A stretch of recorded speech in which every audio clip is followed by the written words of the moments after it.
தளபதியின் நெஞ்சில் குடியிருக்கும்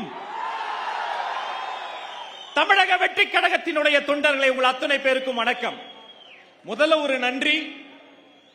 மின்சாரத்தை சிக்கனமா பயன்படுத்தணும், மின்சார கட்டணம் கம்மியா வரணுங்கிறதுக்காக திங்கட்கிழமை அதுவுமா மண்டே ஒர்க்கிங் டே, இந்த திங்கட்கிழமை முழு நாளும் இபி ஆபீஸை மூடி மின்சார சிக்கனம் செய்த தமிழ்நாடு அரசுக்கு நன்றி. பார்த்திபன் அண்ணன் இன்னும் நல்லா வளரணும். அவருக்கு பல்வேறு வகையில ஒரு தடை இருந்தால்தான் தாண்டி ஓடும் நதி என்பதற்காக எல்லா பக்கமும் தடை போட்ட அத்தனை அதிகாரிகளுக்கு ரொம்ப நன்றி, ரொம்ப நன்றி, ரொம்ப நன்றி, ரொம்ப நன்றி.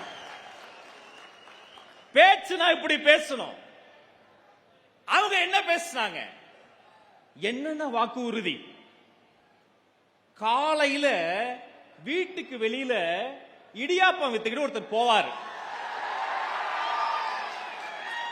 எனக்கு ஆசையா இருக்கும், சரி தட்டு எடுத்துட்டு வெளில வந்து பார்த்தா சத்தம் தான் இருக்கும், இடியாப்பம் போயிருவார். அதே மாதிரி இவங்க என்னென்ன சொன்னாங்க, நாங்கள் ஆட்சிக்கு வந்தால் மின்சார கட்டணம் குறைக்கப்படும், இடியாப்பம் போயிருச்சு. சமூக நீதி காப்பதற்காக ஆணவ கொலைகள் தடுப்பு சட்டம் கொண்டு வரப்படும், இடியாப்பம் காணவே இல்லை. ஆனா எல்லாத்தையும் நான் மறந்துடுவேங்க. அந்த வடை ஒண்ணு சுட்டாங்க பாருங்க, வாயிருக்குன்னு ஒரு வடை சுட்டாங்க பாருங்க. கல்வி கடன் முடித்து வைக்கப்படும், விவசாய கடன் முடித்து வைக்கப்படும், அந்த கடன் முடித்து வைக்கப்படும். இப்படி வாயில வடை சுட்ட திமுக ஆட்சி முடித்து வைக்கப்படும்.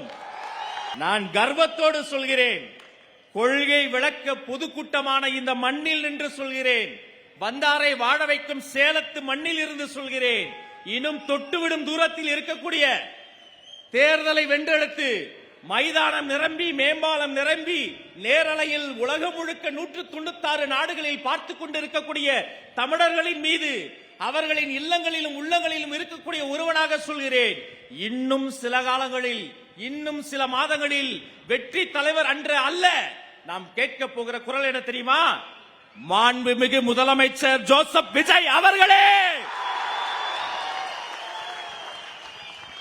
அந்த நாள் வரும், அந்நாள்தான் எங்கள் அத்தனை பேருக்கும் 2ஆம் சுதந்திர தினம்.